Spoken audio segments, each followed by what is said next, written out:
사람이 세상을 살아가는 동안에 삶의 보람을 느끼고 행복을 느끼는 일들이 많이 있는데, 그 중에 하나는 가르친 사람과 도와준 사람이 잘 돼서 성공하는 일입니다. 세상에서 그거보다 더 보람있고 기쁜 일이 그렇게 많지 않습니다. 내가 가르쳤는데, 내가 도와줬는데 그 사람이 성공한 겁니다. 가르치는 일과 도와주는 일에 관심이 없는 사람은 절대로 성공적인 승리의 삶을 맛볼 수가 없습니다. 사회학에서 하는 얘기입니다. 가르치는 기쁨과 도와주는 기쁨을 모르거나 상실한 사회는 병든 사회다, 그렇게 정의합니다.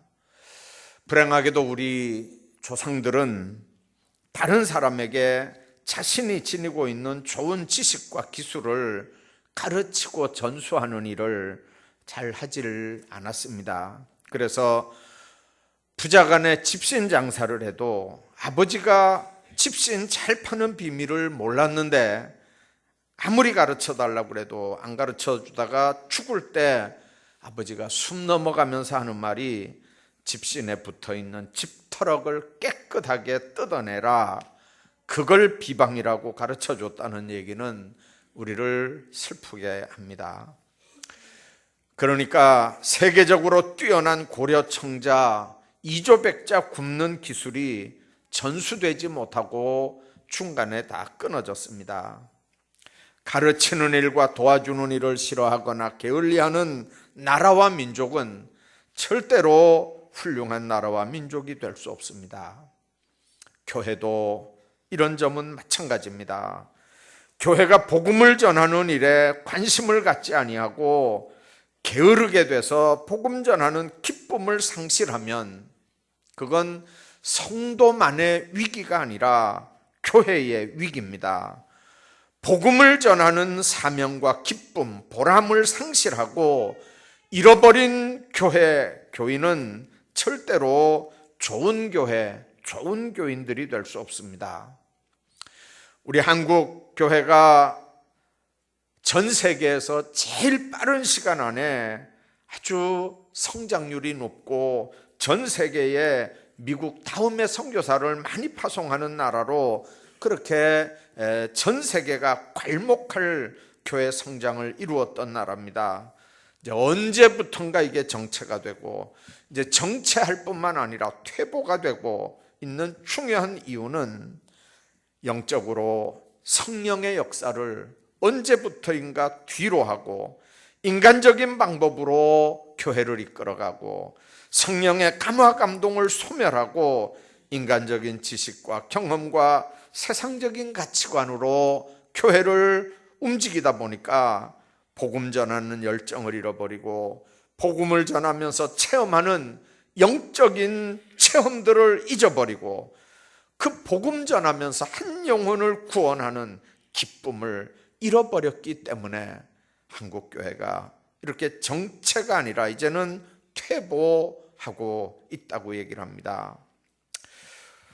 우리 교회도 100년이 넘는 역사를 자랑만 하는 게 아니라 복음을 전하는 전도와 선교의 열정과 기쁨을 회복해야 합니다. 저는 이런 일이 우리 교회에서 새생명 전도 축제를 통해서 일어나기를 바랍니다. 우리 교회가 성도들이 삶의 자리에서 세상의 어느 일보다도 열심히 전도하고 그런 교회와 교인들이 되기를 원합니다. 그래서 인구가 줄어드는 이 지역사회에서도 정체와 퇴보를 막으면서 하나님의 명령에 순종해서 계속해서 전도함으로 부흥하고 성장하는 그런 교회가 되기를 원합니다. 오늘 본문에서 사도 바울은 천국 시민을 얻기 위해서 복음 전파하면서 다양한 계층의 사람들을 만날 때 자기 자신을 그들과 같이 4가지 모습으로 동화시키면서 복음 전하는 내용을 우리가 보게 됩니다. 그러면서도 자신이 변질됐다는 말은 아닙니다. 이 바울의 고백을 중심에서 보면 더 많은 사람들을 전도하기 위해서 어떤 삶을 살았는지, 그 만나는 사람들을 어떤 눈높이로 대해서 그의 변화가 정말 한 영혼을 끌어냈는지, 오늘 전도하려고 하는 우리 성도들에게 이 바울의 고백은 어떤 교훈을 주는지를 생각을 하고 오늘 은혜를 나누려고 합니다. 더 많은 사람들을 전도하기 위해서 바울은 어떤 삶을 살았다고 합니까? 바울의 전도 전략이 어땠느냐, 그런 의미입니다. 여러분들, 어부들은 고기 잡을 때 어떤 종류의 고기를 잡느냐에 따라서 그물 모양이 달라지고 그 도구들이 다 달라집니다. 멸치처럼 작은 고기를 잡을 때는 구멍이 작은 그런 그물이 필요하지만, 큰 고기를 잡을 때는 굵은 실로 만든 튼튼한 그물이 필요한 것처럼, 이 바울은 복음의 그물을 던질 때 전도 대상자에 따라서 모양과 태도가 전혀 달랐던 걸 우리가 이 고백에서 발견을 합니다. 우선 본문에 있는 말씀 보면 유대인을 얻기 위해서 유대인같이 됐다, 그렇게 얘기합니다. 바울 집안은 유대 집안입니다. 그는 이방인 땅에서 태어났습니다. 길리기아 다소에서 태어났고요, 태어나면서부터 그는 로마 시민권을 가졌던 사람입니다. 타향에서 그는 유대인들을 만나면 민족적인 그런 동질성을 얘기하면서 접근해서 복음을 전하고 구원했다는 얘기입니다. 오늘 우리가 신앙생활하면서 고향이 같다든지 학교가 같다든지 직업이 같다든지 이제 이런 사람들끼리는 아무래도 빨리 친해지고 대화가 잘 됩니다. 이런 사람들에게 복음을 전하는 게 유대인을 얻기 위해서 유대인과 같이 됐다는 바울의 전도 교훈입니다. 뿐만 아니라 율법 아래 있는 자들을 얻기 위해서는 율법 아래 있는 자와 같이 됐다, 그렇게 고백을 합니다. 20절에 율법 아래 있는 자라는 말은 엄격한 유대 종교 아래서 율법대로 사는 사람들을 말합니다. 그래서 율법을 지켜야 아브라함의 자손이 되고 구원을 받는다고 믿는 그들에게 자기 자신도 율법 아래 있는 자처럼 접근한다는 겁니다. 지난날에 바울은 율법 아래 있었습니다. 율법을 배웠습니다. 율법 학자입니다. 그런데 예수 만난 다음에 사도가 된 이후에는 그런 것들이 배설물처럼 다 여겨졌었습니다.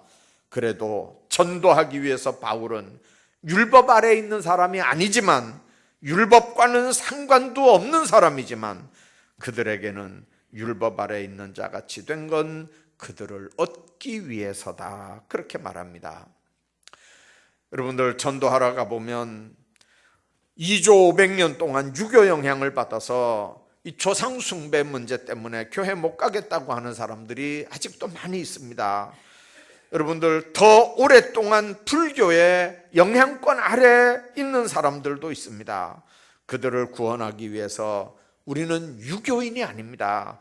우리는 불교인이 아닙니다만, 그들과 대화하려면 그들의 장점을 인정해 줘야 됩니다. 칭찬해 줘야 됩니다. 그리고 복음의 그물을 던져야 합니다. 뿐만 아니라 율법 없는 자를 얻기 위해서는 율법 없는 자 같이 됐다, 그렇게 얘기합니다. 율법 없는 자라는 말은 이방인들 얘기하는 겁니다.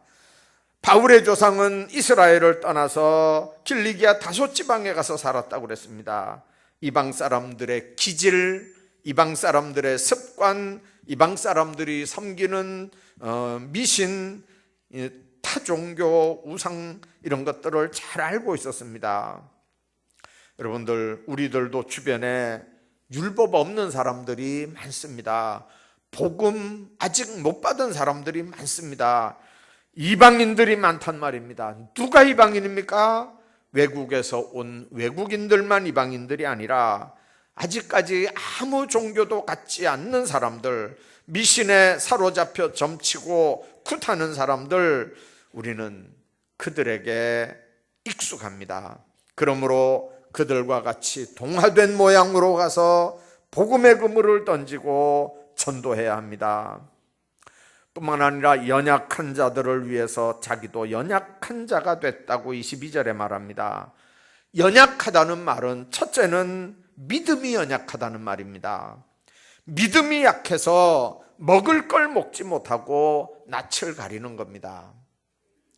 여러분들, 믿음이 약하면 먹을 걸 먹지 못합니다. 고기도 먹지 못하고 불안해서 우상의 제물인 줄 알고 못 먹는 거예요. 둘째는 몸이 약합니다. 바울도 사실은 몸이 약했습니다. 눈이 약했고 아픔을 겪어본 사람이 그 아픔을 이해하는 것처럼 연약한 자가 연약한 자와 대화를 하면서 지난날의 아픔을 이야기하고 위로할 때 전도가 되는 걸 우리가 봅니다. 이렇게 바울은 만나는 사람들과 동일시했습니다. 뿐만 아니라 전도하기 위해서 스스로 종이 되고 기쁨으로 종이 돼서 많은 사람들을 얻고자 했고, 또 내가 여러 모양이 된 것은 아무쪼록 몇몇 사람들을 구원하고자 함이라. 22절에 그렇게 고백합니다. 몇몇 사람, 지극히 적은 사람이라 할지라도 그 사람들을 구원하기 위해서 다양한 모습으로 나가서 전도했다는 의미입니다. 이것이 복음을 증거하기 위해서 대가를 지불한 바울의 모습입니다. 자, 여러분들, 이렇게 네 가지 모양으로 바울은 그들 모습대로 접근을 해서 복음을 전했습니다. 이 변화가 오늘 전도하려고 하는 우리 성도들에게 주는 교훈이 뭡니까? 율법 없는 자들에게 율법 없는 자처럼 행하고, 유대인을 얻기 위해서는 유대인처럼 행하고, 율법 아래 있는 사람들을 얻기 위해서는 율법 아래 있는 사람들을 하고, 자, 그런다면 이게 도대체 뿌리가 없는 사람 같지 않습니까? 여러분들, 복음을 전해도 정체성을 가져야 합니다. 제가 들은 얘기 가운데 하나 이런 얘기가 있습니다. 예수 잘 믿는 믿음의 집안에서 어떤 처녀가 예수 안 믿는 총각과 연애를 했습니다. 부모님들이 결사반대를 했습니다. 그랬더니 그 딸이 뭐라고 했냐면, 안 믿는 그 집에 들어가서 신랑도 전도하고 그 안 믿는 시어른들 다 전도하고 그 집안을 다 전도하면 이게 하나님 앞에 얼마나 기쁜 일이겠냐고, 그렇게 하고 용감하게 시집을 갔습니다. 자기는 기도하는 마음으로 선교사 같은 사명을 가지고 그 집에 시집을 갔습니다. 여러분들, 신앙생활 잘했을까요? 결혼한 그 다음 주부터 교회 못 나가기 시작했습니다. 10년이 지나가도 못 나가고 20년이 지나가도 못 나갔습니다. 시어른들이 돌아가시면 신랑이 교회 가라고 허락한다고 얘기를 했는데, 시어른들이 다 돌아가셨는데도 신랑이 어림도 없습니다. 여러분들, 아무리 불신 가정에 결혼을 해서 가도 내가 하나님의 자녀라고 하는 정체성을 잃어버리면 안 되거든요. 그러면 정체성을 회복하기 위해서 이혼을 해야 되겠습니까? 이혼을 해야 되는 게 아니고 처음부터 결혼을 안 했어야 되는 겁니다. 바울이 복음을 전하기 위해서 누구를 만나도 그는 확실한 사명의식과 사도라고 하는 정체의식을 가지고 살았습니다. 누구를 만나도 난 하나님의 자녀다, 난 다메섹에서 예수 만난 사람이다. 누구를 만나도 바울은 난 하나님에게 부름받은 하나님의 자녀다, 예수 만난 하나님의 사람이다, 난 구원받은 사람이다, 난 변화된 사람이다, 나는 거듭난 거듭난 사람이다. 이 정체성을 우리가 분명하게 가져야 됩니다. 여러분들 16절부터 19절까지 보면 바울의 심정을 읽을 수 있습니다. 그러나 자신의 권리를 사용하지 않고 모든 사람에게 한 영혼을 구원하기 위해서 종의 자세로 다가갔다고 했습니다. 그러므로 우리가 누굴 만나든지 무슨 일을 하든지 우리는 자신이 그리스도인 걸 드러내야 합니다. 예수님도 등불을 말 아래 두지 않고 등경 위에 둔다고 했습니다. 그래야 세상 사람들에게 비출 수 있다는 게 예수님이 산상보훈에서 하신 말씀입니다. 자신이 그리스도인 걸 감추고 숨긴다면 전도하는 일은 시작도 되지 않습니다. 우리 교인 중에 어떤 분에게 제가 들은 얘기입니다. 직장 생활을 하는데 그 사람이 예수 믿는 사람인 걸 전혀 몰랐다는 거예요. 한 직장에서 그 사람하고 10년 이상 한 사무실에서 직장 생활을 했는데 서로 예수 믿는 걸 몰랐대요. 근데 이분이 장로님인데 이분이 어느 시찰에 장로 임직식에 참석을 했어요. 자기가 친하게 지내는 사람이 장로가 되니까 가서 이제 축하한다고 갔는데 하필이면 그 사람하고 친한 사람이 자기 사무실에 있는 자기 부하 직원이었어요. 교회에서 깜짝 놀랐어요. 만나가지고 그 부하 직원이 그러더래요. 그러더래요. 그러면서 옆에 사람들이 장로님 하니까 이 사람이 완전히 그냥 놀란 거예요. 직장 생활하면서 했던 모습들과 교회에서 이 사람이 장로님이라고 하는 소리에 이 부하 직원이 너무 쇼크를 먹은 거예요. 여러분들, 자신이 그리스도인인 걸 감추고 숨긴다면 전도하는 일은 시작도 되지 못합니다. 입으로 자신이 그리스도인 걸 발표해야 됩니다. 술자리에서 자신이 그리스도인이기 때문에 술을 마실 수 없다고 말하므로 자신이 그리스도인인 걸 분명하게 나타내야 합니다. 주일날 야외 나가거나 행사를 할 때 자신이 그리스도인이기 때문에 주일을 지켜야 된다고 말하므로 자신이 열심히 있는 크리스찬이라고 하는 걸 분명하게 나타내야 됩니다. 그것이 전도의 시작입니다. 반대는 뭡니까? 전도의 무덤입니다. 많은 그리스도인들이 세상에서 전도인의 삶을 살지 못하고 전도인의 무덤을 파는 중요한 이유 중에 하나가 바로 내가 예수 믿는 사람이다, 내가 거듭난 하나님의 자녀다, 내가 크리스찬이다, 그걸 나타내지 못하고 숨기기 때문에 그렇습니다. 예수 믿는 사람들은 종교인으로는 교회 들어올 수 있습니다.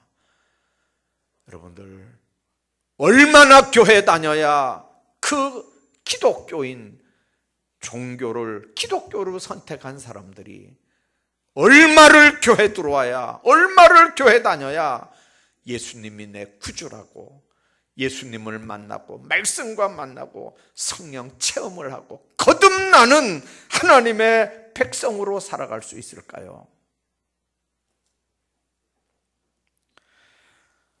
뿐만 아니라 전도 대상자를 정하면 힘을 집중해야 역사가 나타난다는 걸 오늘 우리가 여기서 배우게 됩니다. 사람은 힘이 제한되어 있습니다. 많은 사람들에게 우리 힘이 골고루 다 미칠 수 없습니다. 문제는 제한된 힘을 효과적으로 사용해야 효과를 거둘 수 있습니다. 바울도 전도 대상을 정하되 그 대상에게 집중해서 유대인이면 유대인같이, 율법 아래 있는 사람이면 율법 아래 있는 사람같이, 약한 자면 집중해서 집중해서 그에게 맞는 전도 방법을 통해서 효과를 거둘 수 있었습니다. 흩어진 기도에는 힘이 없습니다. 어제 저녁에 저는 첫날 저녁에는 급한 신방이 있어서 사실은 참석을 못했어요. 어제 저녁에는 우리 당회 수련회였는데 장로님들이 다 의식을 하고 일찍 8시에 이 다니엘 기도회 참석하려고 아주 일찍 이렇게 오셔서 일찍 이렇게 참석을 하고 참 은혜를 받았습니다. 8시부터 10시까지 전국에서 18,000 몇 교회가 이렇게 영상을 틀어놓고 같이 예배를 드리는 거예요. 어제 저녁에 참석하신 분들 부흥회하는 것보다 더 은혜스럽잖아요. 정말 그 간증을 통해서 그냥 종교인도 선교사 얼마든지 하는구나, 종교인도 얼마든지 목사할 수 있는 거구나 다 느꼈잖아요. 종교인도 목사할 수 있고 선교사도 다 할 수 있어요. 그러나 정말 그 어려움들을 극복하고 주의 일을 하려면 주님 만난 사람들만이어야 한다는 걸 여러분들 기억하십시오. 하나님의 교회 직분자들도 마찬가지입니다. 여러분들 종교를 기독교로 갖는 사람도 다 목사하고 장로하고 권사하고 다 할 수 있어요. 그러나 하나님의 일을 맡아서 하나님 앞에 똑바로 충성하고 헌신할 수 있는 사람은 예수 그리스도를 인격적으로 제대로 영접하고 만나고 그 예수 그리스도와 교통하고 그 성령께서 우리 속에 임재하셔서 성령의 감동 감화할 때 순종하고 그 다스림을 받으며 이끌어갈 때 이끌림을 받고 하나님 앞에 그렇게 순종하는 사람들만 하나님의 일을 해나갈 수 있습니다. 하나님의 교회 일은 자기 힘으로 할 수 있는 거 아무도 없다고 그랬잖아요. 더더군다나 한 영혼을 살리는 일은 아까 보셨잖아요. 혼자 뛰서 되는 거 아니거든요. 뒤에서 어머 사격이 있어야 되고 많은 적군들을 성령 하나님께서 또 성령 받은 주의 동역자들이 뒤에서 기도로 협력해야 마귀 권세에 있는 한 영혼을 끌어낼 수 있는 거예요.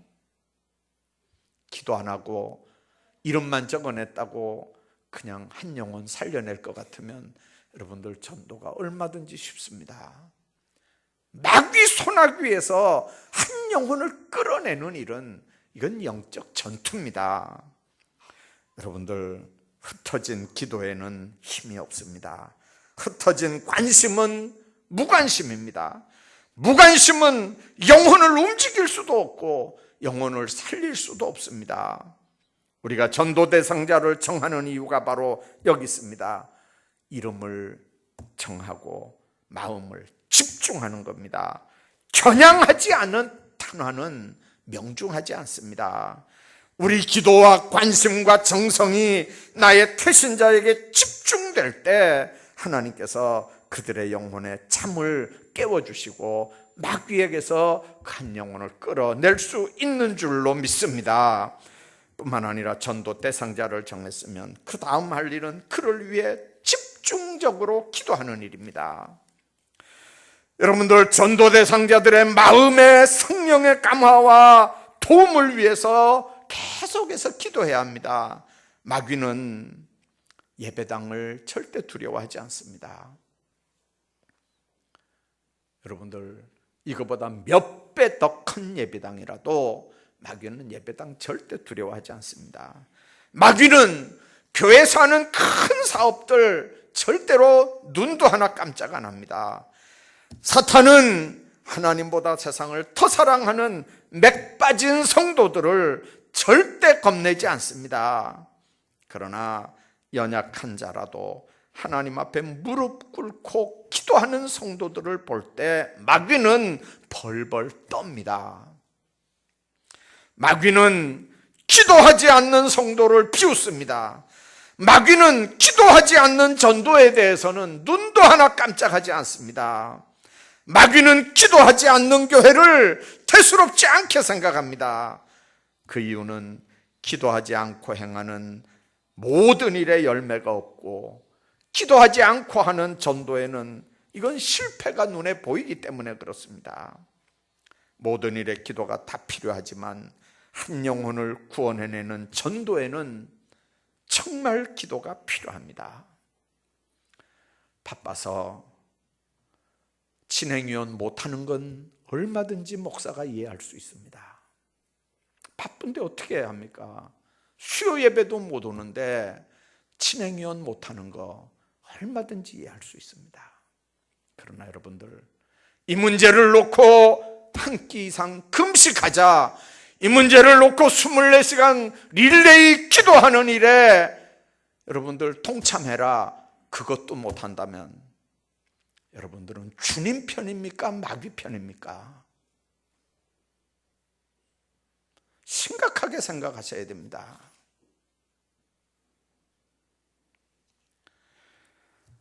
전도 대상자, 태신자를 위해 기도해야 될 뿐만 아니라, 나는 비록 태신자, 전도 대상자 못 정했다 할지라도 이 문제를 놓고 위해서 기도하는 사람들을 위해서 기도로 응원하고 기도로 뒷바라지해야 될 거 아닙니까? 기도 없이 하나님의 일이 열매 맺는 법은 없습니다. 뿐만 아니라 그들을 강권해서 주님께 인도해야 하는 일입니다. 어떤 목사님 전도 간증 들은 일이 있습니다. 나가서 무슨 종교를 가지고 계시느냐고 어떤 사람에게 질문을 했대요. 그랬더니 그 사람이 딱 보더니 목사인 걸, 교인인 걸 알고 저는 다른 종교 믿습니다 그랬대요. 그랬더니 그분이 그 종교를 믿어서 행복하고 잘 됐습니까? 그랬더니 그분이 쏘아붙이면서 하는 말이, 잘 되긴 뭐가 잘 돼요, 다 굶어 죽게 생겼구만. 그래서 전도하는 분이 그랬대요. 아니, 굶어 죽게 만든 그 종교를 왜 믿고 있습니까? 바꾸세요. 바꿔봐요 한번. 하나님 섬기면 하나님이 책임지고 축복해 주십니다. 그랬다는 거예요. 그랬더니 바꿔봐요 하는 그 소리에 성령께서 강권적으로 역사하니까 그 다음 주에 교회 나와서 예수님이 내 구주라고 고백하고 복된 삶을 누리게 됐다는 간증입니다. 우리는 누군가를 섬겨야 될 존재들입니다. 문제는 섬김의 대상이 하나님이냐 세상적인 것들이냐, 그 차이입니다. 전도하라는 말은 잘못된 대상을 섬기고 있는 분들을 섬김의 대상을 바꿔주라 그 말입니다. 바울은 더 많은 사람들을 전도하기 위해서 어떤 삶을 살았다고 했습니까? 유대인을 위해서 유대인같이 됐습니다. 율법 아래에 있는 사람들을 얻기 위해서 율법 아래에 있는 사람같이 됐습니다. 연약한 자를 얻기 위해서 자기도 연약한 자가 됐습니다. 그러면서도 그는 변질되지 않았습니다. 전도 대상자를 정하고 힘을 집중하길 바랍니다. 정했으면 그 다음에 위에서 집중적으로 기도해야 하는 일입니다. 그들을 강권해서 주님께로 인도하는 일입니다. 바울은 이방인의 구원을 통해서 하나님의 축복과 하늘의 상이 가장 크다는 걸 깨닫고 기쁨으로 그 사명을 감당했습니다. 바울처럼 더 많은 사람들을 주님께로 돌아오게 하는 귀한 사역들을 믿음으로 잘 감당하시기를 주의 이름으로 축복합니다.